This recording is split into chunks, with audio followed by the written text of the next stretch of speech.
नमस्कार मित्रों। तो भाई हमारी आपकी आज फिर मुलाकात हो गई। उर्दू शब्द है, हिंदी में भेंट कह सकते हैं। भेंट संस्कृत में भी बोला जाता है, लेकिन अपने यहाँ भाषाएं कई चलन में हैं जो बोलचाल की भाषा में बोली जाती है।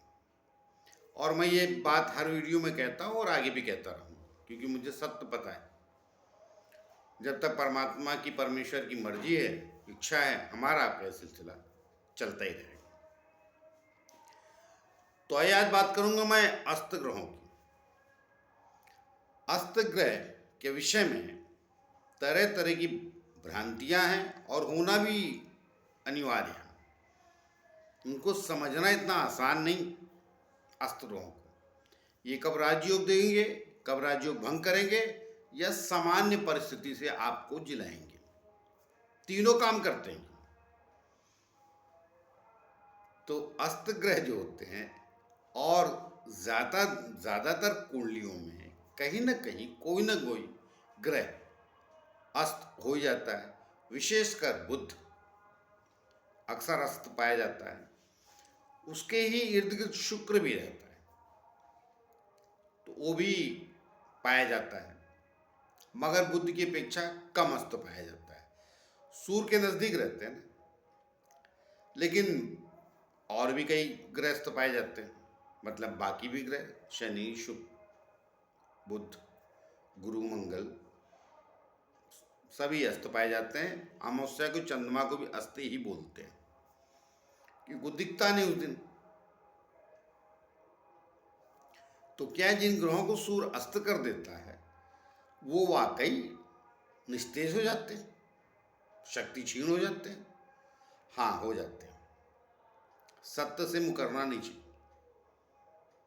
मगर हर व्यक्ति की कुंडली में वो अलग परिणाम दे जाएंगे।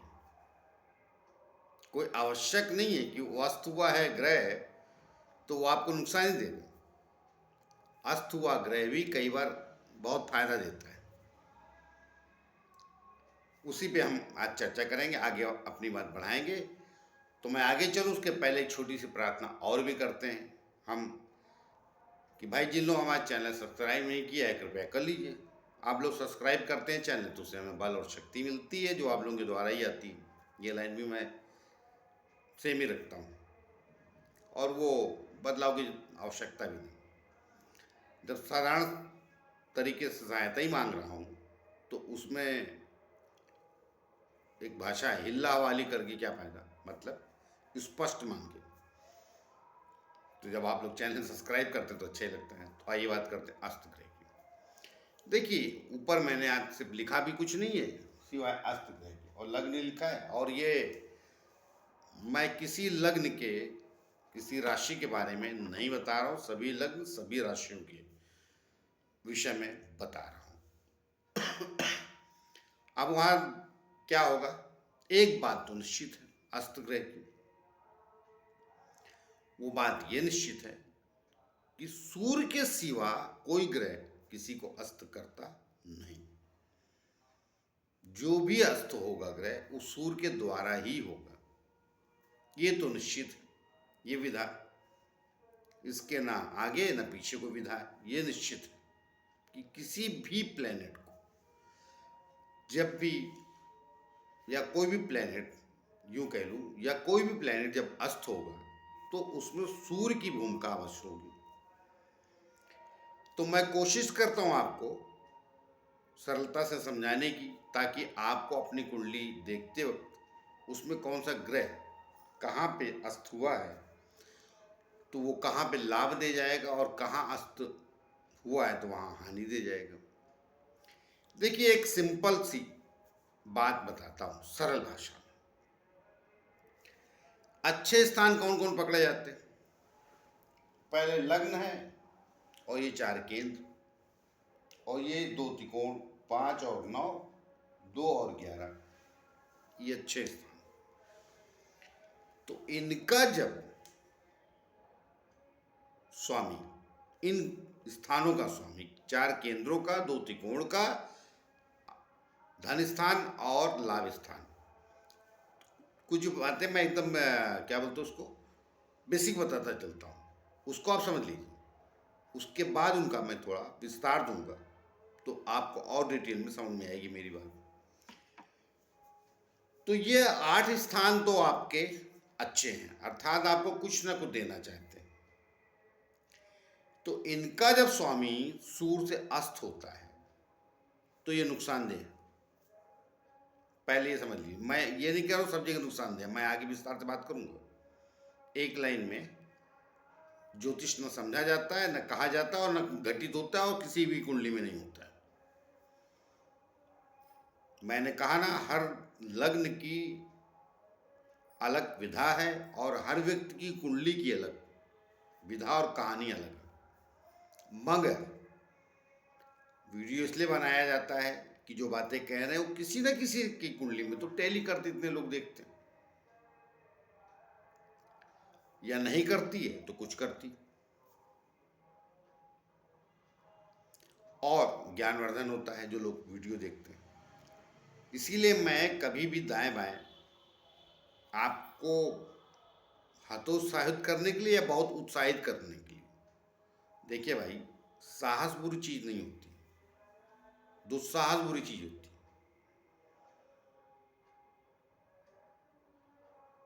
उत्साह बुरी चीज नहीं होती, अति उत्साह बुरी चीज होती। तो लोग कई बार वीडियो बनाते हैं, उनका जीवन है, उनकी मर्जी, और वो सफल भी है हमारी अपेक्षा, क्योंकि लोग भी तो वही देखना चाहते हैं। मगर ज्योतिष इंटरटेनमेंट नहीं, मैं आपके विषय में बात कर रहा हूँ। ना ज्योतिष इंटरटेनमेंट है, ना डॉक्टरी पेशा। जो भी पेशा समाज में जिम्मेदारी और ट्रस्ट अर्थात विश्वास से जुड़ता है, वो किसी भी सूरत में धोखा देने वाला है, कॉमेडी का नहीं हो सकता। भाई, आपको बहुत लोगों को दिखाना है, बहुत ऊंचाई पे जाना है, वीडियो बहुत देना है, तो आप कुछ और काम धंधा देखिए, ये इसलिए नहीं बना है। तो आइए, मैं सीरियस बात करता हूँ, और मैं हर वीडियो में करता हूँ। एक आदमी कहीं कुछ रह जाए तो उसके लिए क्षमा कर दीजिएगा। तो अस्त ग्रह जो है आपका, वो मैंने कहा ना, क्या 8 स्थान आपको अच्छे मिल गए। ये केंद्र, 2 त्रिकोण, धन, और ये लाभ लिखा नहीं मैंने कहीं, वो आप समझ लीजिए। लग्न लिखा तो पहला घर वही, वहां से यहाँ तक 12 घर। मैं संख्या इसलिए नहीं लिखता हूँ ताकि कोई ये भ्रम में न रहे कि उस लग्न की बात कर रहा हूँ। कई बार होते हैं नए जो लगातार देखते हैं, जो जानते हैं बेसिक छोटा मोटा, वो नहीं समझते हैं, लेकिन जो नए दर्शक जुड़ते हैं तो 8 स्थान तो अच्छे मिल गए। अब इनका स्वामी अस्त होगा तो उस स्थान की हानि अवश्य करेगा, क्योंकि ये आपको कुछ न कुछ देने वाले थे। बाद में 3, 6, 8, 12 ये 4 स्थान दुख है। तो अब इन दुख स्थानों का स्वामी अस्त हो गया तो भला है आपके, क्योंकि करने वाला तो नुकसान, आप कुछ नहीं करेगा, तो ये आपके लिए भला हो गया। तब तो सूर्य आपका महान हो गया, क्योंकि गलत स्थान के स्वामियों को अस्त कर दिया। अब मान लीजिए, मैं सब बताता चल रहा हूं, मैं कोई लग्न वगैरह की गिनती नहीं कर रहा हूं, मगर अपने हिसाब से आप जोड़ लीजिएगा। अब मान लीजिए सूर्य ही, मान क्या लीजिए, होगा ही, मानना क्या है, 4 लग्न तो पक्का ही है। अब मान लीजिए सूर्य ही तीसरे, छठे, 8वें और 12वें का स्वामी हो गया, तो उन गलत स्थानों का ही स्वामी है आपका सूर्य है। अब उसने अस्त किया तो और बुरा ही है, तब जो ऊंचाई मिलनी थी वो नहीं मिलेगी उस ग्रह की दशा में जिसको ये अस्त करेगा। और कई बार कुंडलियों में एक स्थान पे 3-4 ग्रह बैठे रहते हैं, उनको सबको अस्त कर देता है। कौन? सूर्य। भाई, जनरली बोला गया 15 डिग्री का अंतर होना चाहिए, मतलब सूर्य 5 डिग्री का है तो बाकी ग्रह 20 डिग्री को, या सूर्य 20 डिग्री का है तो बाकी ग्रह 5 डिग्री को, तो 15 डिग्री का अंतर हो अस्त नहीं माना जाता एक घर में बैठने के बाद, लेकिन थोड़ा तो निस्तेज करता ही है। अस्त जो है मसला डिग्रियों का है। सूर्य के जो जितना नजदीक पहुंच जाता है ग्रह, वो अस्त माना जाता है। तो मैंने डिफरेंस की डिग्री समझा दी आपको कि एटलीस्ट 15 डिग्री का अंतर होना चाहिए। ये भी समझा दिया कौन सा ग्रह 5 डिग्री पे हो तो सूर्य 20 का हो, या वो ग्रह 20 डिग्री का हो सूर्य 5 अंश का हो। तो एग्जाम्पल देते उस हिसाब से आप निकाल लीजिएगा। लेकिन इससे कम भी डिग्री पे हो तो मैं उसको पूर्ण अस्त नहीं मानता। मतलब 10 डिग्री का फर्क हो, 12 डिग्री का फर्क हो, और ये नुकसान तब ज्यादा अस्त ग्रह कर आपका करता है जब इसकी डिग्रियां ज्यादा हो जाए, अर्थात 18, 19, 20 डिग्री का ग्रह बैठा है और वो सूर्य से अस्त हो गया, तो देखिए वो पहले से ही कमजोर है। 18 डिग्री तक ग्रह को युवा मानते हैं, बाल, कुमार, युवा की श्रेणी अलग अलग उसमें जाऊंगा तो, क्योंकि पुरुष राशि में स्टार्ट से बाल कुमार लिया जाता है। देखिए 5 अवस्था जैसे आपकी, चलिए बोल ही देता हूँ ताकि जो हमारे दर्शक हैं उसको थोड़ा ढंग से समझ लें। 5 अवस्थाएं जीवन में आपकी हैं। हर ग्रह एक घर में 30 डिग्री का रहता है, तो उसमें भी 5 अवस्थाएं जोड़ी गई है, अर्थात 6 से गुणा करेंगे तो 5 अवस्थाएं आ जाएंगी, 6 पंचे 30। तो पहला 5 अंश चर राशि, या यूं कहिए चर राशि में क्यों बोला, स्त्री पुरुष राशि में। पुरुष राशि में पहले 5 अंश तक ग्रह को बाल माना जाता है, दूसरे 5 अंश मतलब 5 से 12 तक कुमार, और 6 से 18 तक युवा अवस्था का ग्रह, और फिर 18 से 24 तक उसे वृद्ध, और 24 से 30 तक मृत्यु। अब 24 के बाद अस्त हुआ डिग्री का ग्रह आपका, तो फिर ये बहुत नुकसान कर देगा। ऐसे स्त्री तत्व राशियां होती हैं, उसमें ऊपर से पकड़ते हैं, पीछे से,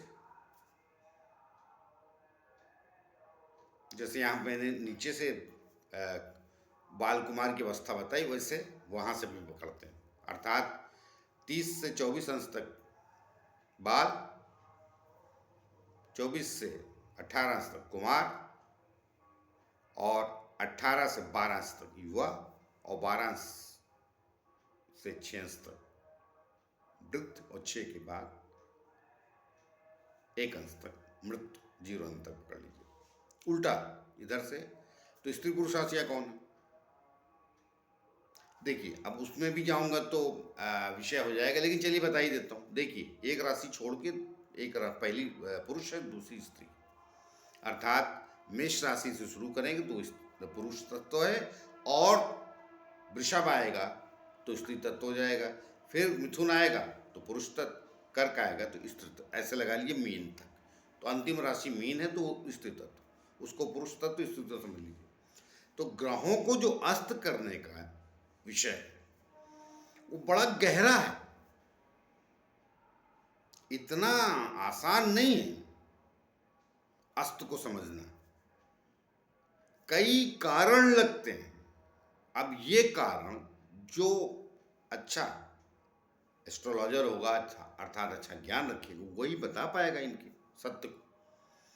फिर भी मैंने आपको मोटे शब्दों में समझाया, अब तत्व भी बता दिए, इनके अवस्थाएं भी बता दी।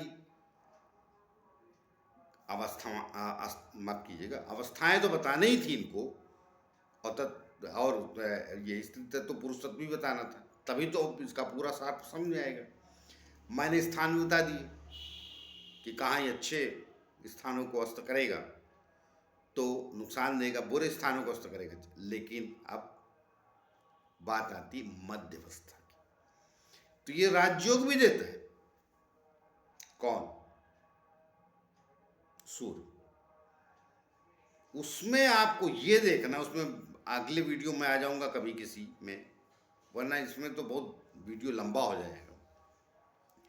उसमें भी आपको मुख्यतः ये देखना है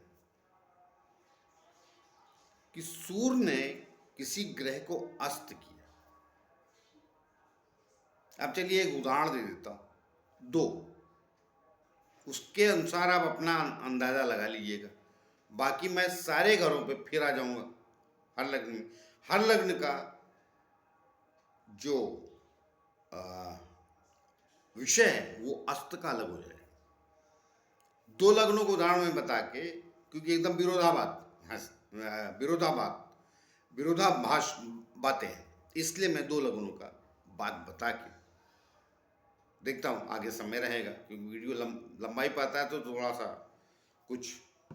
अब मान लीजिए, अब जान लीजिए मैं नहीं कहूँगा क्या। देखिए, आपका लग्न मेष से मीन तक होगा और सूर्य कहीं ना कहीं का स्वामी होगा। भाई मेष लग्न है तो पंचम स्थान का, वृषभ लग्न है तो चौथे स्थान का, मिथुन लग्न है तो तीसरे स्थान का, कर्क लग्न है तो दूसरे, और सिंह लग्न है तो स्वयं का स्वामी होगा ना। तो जब सूर्य स्वयं स्थान का स्वामी हो गया, बाकी आप अंदाजा लगा लीजिए कि मैं उदाहरण के लिए बोल रहा हूँ और यही फैक्ट है। उदाहरण दे जरूर रहा हूँ मगर इस सत्यता के साथ दे रहा हूँ ताकि बहुत आसानी से आप अपना भी देख सकें। बाकी मैं बाद में किसी वीडियो में सारी बात हर लग्न के हिसाब से सूर्य ने वहां अस्त किया तो क्या प्रभाव देगा, बाकी मैंने अस्त ग्रह की समस्या समझा दी। वो बहुत बारीकी से आपको समझना पड़ता है, तो मैंने बता दी सब कब कहाँ अस्त होगा, डिग्री वगैरह साथ। ये मुख्य बात है। अब उसमें भी स्थान से अस्त होना, 12 घर पे जाऊंगा तो कम से कम वीडियो भी 1-1.5 घंटे को। चलिए दो उदाहरण देता हूँ। मान लीजिए आपका लग्न का मालिक ही है सूर्य, अर्थात आपका सिंह लग्न और ये धन स्थान। अब यहाँ पे 2-3 ग्रह आके बैठ गए। मान लीजिए चतुर्थ का आके बैठ गया, पंचम का, दसम का, 11वें का, जो भी अच्छे स्थानों पे स्वामी यहाँ आगे बैठ गए और यहीं से आगे सूर्य ने उनको 3 ग्रहों को अस्त कर दिया। तो आप ये समझिए कि आर्थिक रूप से बहुत परेशान रहेंगे। और गलती किसकी होगी? आपकी। गलती किसकी होगी? आपकी। मतलब एक कहावत अपने यहाँ देश में कहते हैं कि सारा दही जमाने के बाद जब खाने की बारी आई तो राख आप ही डालेंगे। सब मेहनत करने के बाद अंत में बेकार हो जाएगी, अर्थात धन नहीं मिलेगा। जो भी लग्न आप है, मालिक आप ही ने बनाया, आप ही ने बिगाड़ा। उदाहरण दीजिए, और एक गहरा उदाहरण दे रहा हूं। लग्न का मालिक ने अस्त कर दिया अगर द्वितीय स्थान पे, ऐसे बाकी जगह भी सिंह राशि में 12 घर है, कोई जरूरी थोड़ी कि सबका द्वितीय स्थान में बैठा। उदाहरण दिया है, अंदाजा लगाइए। अब भाई इसके अपोजिट बात करते हैं, सूर्य यहाँ आ जाता है सप्तम स्थान पे, बाकी मैं कभी फिर आ जाऊंगा। अब कहा ना, हर घर पे तो मुश्किल चलिए तो दोनों आमने सामने। अब मान लीजिए सूर्य यहाँ आ गया तो ये कुंभ लगन हो जाएगा, बिल्कुल बात पलट जाएगी। उदाहरण इसलिए दे रहा हूं कि आपका जन्म एक ही दिन का होगा मगर समय का अंतर हो जाएगा, किसी का सुबह और किसी का शाम।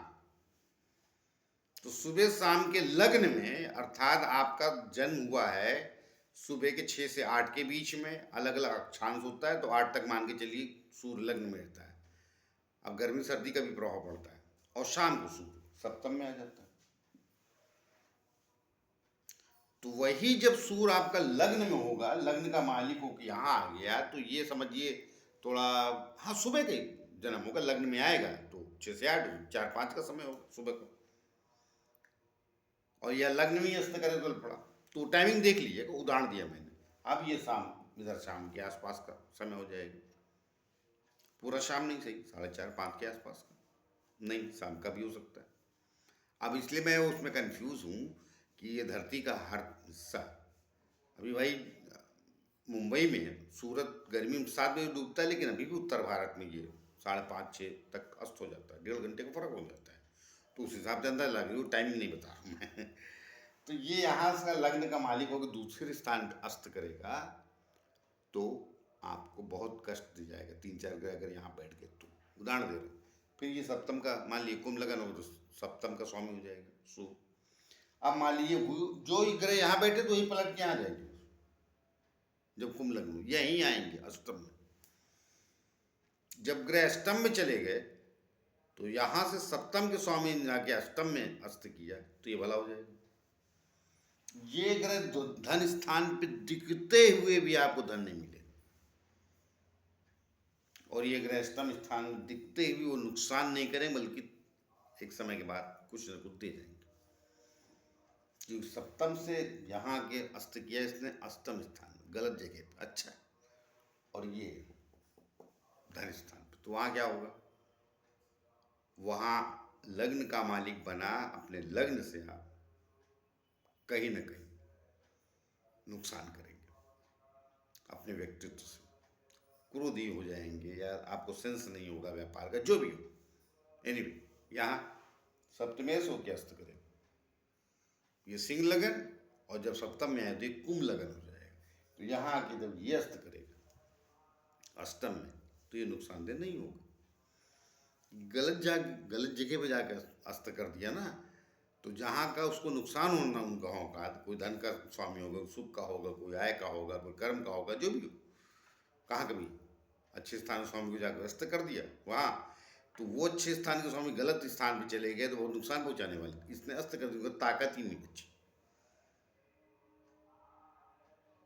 तो आप समझे अस्त ग्रहों का थोड़ा सा, मैं थोड़ी बोलूँ, मैं पूरी बात तो पूरे लग्न में बताई नहीं 12 घरों की। और 12 घर में हर लग्न पे आना पड़ेगा ना भाई। मेष से पंचम का स्वामी जब ग्रहों का अस्त करेगा तो क्या करेगा, चौथे का स्वामी अस्त करेगा तो, दसम का स्वामी अस्त करेगा तो, और स्वयं 3, 6, 8, 12 का स्वामी हो गया कौन, सूर्य, वो अस्त करेगा तो अलग। लेकिन मैंने अपनी कोशिश आपको ये की समझाने में कि सरलता से आप थोड़ा सा अस्त का मर्म समझें, गंभीरता समझें। हर व्यक्ति की कुंडली में ग्रह अस्त हुआ है तो एक जैसे परिणाम कतई नहीं मिलेंगे, सबके अलग मिलेंगे।